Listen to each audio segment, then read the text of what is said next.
बुआसा एक ऐसी औरत थीं जिनके दिल में नफरत और जलन इतनी गहराई तक बस चुकी थी कि अब वो किसी भी हद तक जाने को तैयार थीं। उन्होंने ठान लिया था कि रिमझिम को अपनी राह से हटाकर ही दम लेंगी। रात का समय था, पूरा घर गहरी नींद में डूबा हुआ था। चारों तरफ सन्नाटा था, लेकिन उसी खामोशी के पीछे एक खतरनाक साजिश जन्म ले रही थी। रूप बुआसा धीरे धीरे अपने कमरे से निकली। उनकी आंखों में एक अजीब सी चमक थी। अब और इंतजार नहीं, उन्होंने खुद से कहा। उनके हाथ में एक छोटी सी शीशी थी जिसमें जहरीला पदार्थ भरा हुआ था। उनकी चाल में एक ठंडी साजिश साफ झलक रही थी। वो धीरे धीरे रिमझिम के कमरे की तरफ बढ़ी। दरवाजा आधा खुला था। अंदर रिमझिम गहरी नींद में सो रही थी। उसे इस बात का जरा भी अंदाजा नहीं था कि उसकी जिंदगी पर कितना बड़ा खतरा मंडरा रहा है। रूप बुआसा चुपचाप अंदर गईं। उन्होंने चारों तरफ नजर दौड़ाई और फिर धीरे से पानी के गिलास में जहर मिला दिया। उनकी सांसें धीमी थीं, लेकिन चेहरे पर कोई डर नहीं था, सिर्फ एक ठंडी और खतरनाक मुस्कान। अब देखती हूं तुम्हें कौन बचाता है, उन्होंने मन ही मन कहा।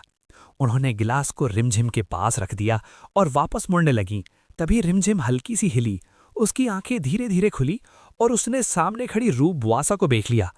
बुआसा, आप यहाँ? उसने हैरानी से पूछा। रूप बुआसा एक पल के लिए चौंकी, लेकिन तुरंत खुद को संभाल लिया। उनके चेहरे पर नकली चिंता आ गई। बस बेटा, तुम्हें देखने आई थी। ये पानी पी लो, तबीयत ठीक हो जाएगी, उन्होंने मीठी आवाज में कहा। रिमझिम ने बिना कुछ सोचे गिलास उठाने के लिए हाथ बढ़ाया। तभी दरवाजा जोर से खुला। रुको रिमझिम, समीर की आवाज पूरे कमरे में गूंज उठी। सबकी नजरें उसकी तरफ घूम गईं।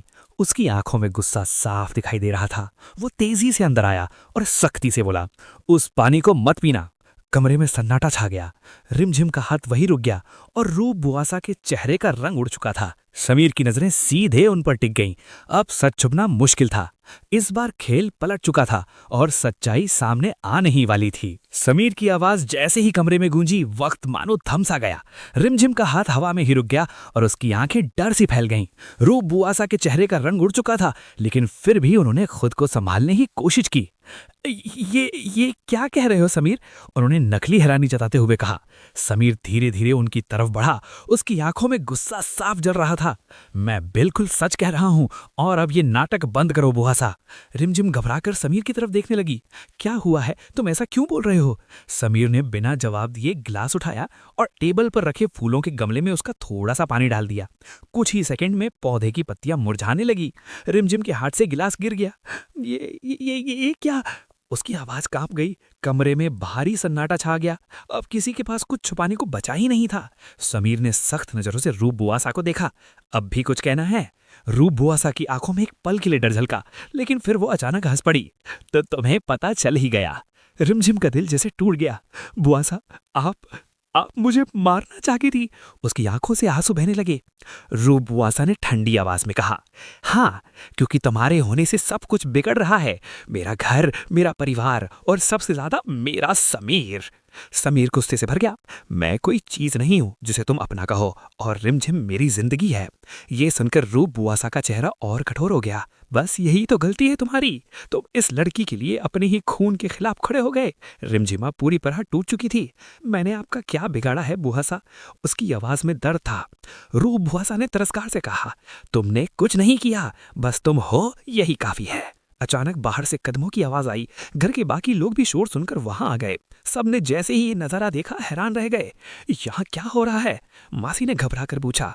समीर ने सख्त लहजे में कहा, आज सच सामने आ गया है।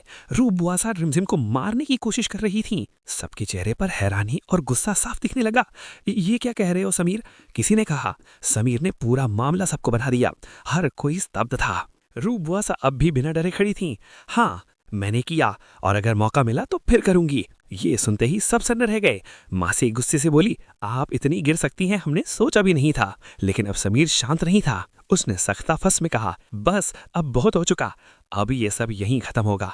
रूप बुआसा ने चुनौती भरे अंदाज में कहा, तो तुम मुझे घर से निकाल दोगे? समीर ने ठंडे लहजे में जवाब दिया, अगर जरूरत पड़ी तो वो भी करूंगा, लेकिन उससे पहले आपको अपने किए की सजा मिलेगी। रिमझिम ने समीर का हाथ पकड़ लिया। नहीं समीर, मैं नहीं चाहती कि परिवार टूटे। उसकी आवाज में अब भी वही मासूमियत थी। समीर ने उसकी तरफ देखा। उसकी आंखों में दर्द और प्यार दोनों थे। पर मैं तुम्हें खोल नहीं सकता। उसी वक्त अचानक रिमझिम को चक्कर आने लगा। उसकी सांसें तेज हो गईं। रिमझिम! समीर घबरा गया। वो तुरंत उसे संभालता है, लेकिन रिमझिम की हालत बिगड़ने लगती है। शायद धुएं और डर का असर अब सामने आ रहा था। डॉक्टर को बुलाओ, समीर चिल्लाया। कुछ ही देर में फिर से अस्पताल का सीन सामने आता है। डॉक्टर बाहर आता है और गंभीर आवाज में कहता है, इनकी हालत अभी भी नाजुक है, इन्हें बहुत बड़ा सदमा लगा है। समीर की आंखों में चिंता साफ झलक रही थी। वो आईसीयू के बाहर बैठा था, हाथ जोड़े बस, जैसे पहली बार खुद को बेबस महसूस कर रहा हो। भगवान, इसे ठीक कर दो, वो बुदबुदाया। उधर रूपवासा घर में अकेली बैठी थी। पहली बार उनके चेहरे पर हल्का सा डर नजर आ रहा था कि हाँ, मैंने कुछ ज्यादा कर दिया, और उन्हें खुद से कहा। लेकिन अगले ही पल उनका चेहरा फिर सख्त हो गया। नहीं, ये जरूरी था। लेकिन अब हालात बदल चुके थे। समीर को अब सब सच पता चल चुका था, और इस बार वो चुप बैठने वाला नहीं था। अस्पताल के बाहर खड़ा समीर अब सिर्फ एक प्यार करने वाला इंसान नहीं था, वो अब एक योद्धा बन चुका था, जो हर हाल में रिमझिम को बचाएगा और हर साजिश का अंत करेगा। अंदर आईसीयू में रिमझिम जिंदगी और मौत के बीच झूल रही थी, और बाहर समीर की आंखों में एक ही वादा था, अब तुम्हें कोई छू भी नहीं सकता। लेकिन क्या सच में खतरा टल गया था, या ये सिर्फ एक और तूफान की शुरुआत थी? कहानी अब और भी खतरनाक मोड़ लेने वाली थी। लेकिन अगले ही पल उनका चेहरा फिर सख्त हो गया। नहीं, ये जरूरी था। लेकिन अब हालात बदल चुके थे। समीर को अब सब सच पता चल चुका था, और इस बार वो चुप बैठने वाला नहीं था। अस्पताल के बाहर खड़ा समीर अब सिर्फ एक प्यार करने वाला इंसान नहीं था, अब वो एक योद्धा बन चुका था, जो हर हाल में रिमझिम को बचाएगा और हर साजिश का अंत करेगा। अंदर आईसीयू में रिमझिम जिंदगी और मौत के बीच झूल रही थी, और बाहर समीर की आंखों में एक ही वादा था, अब तुम्हें कोई छू भी नहीं सकता। लेकिन क्या सच में खतरा टल गया था, या ये सिर्फ एक और तूफान की शुरुआत थी? कहानी अब और भी खतरनाक मोड़ लेने वाली थी।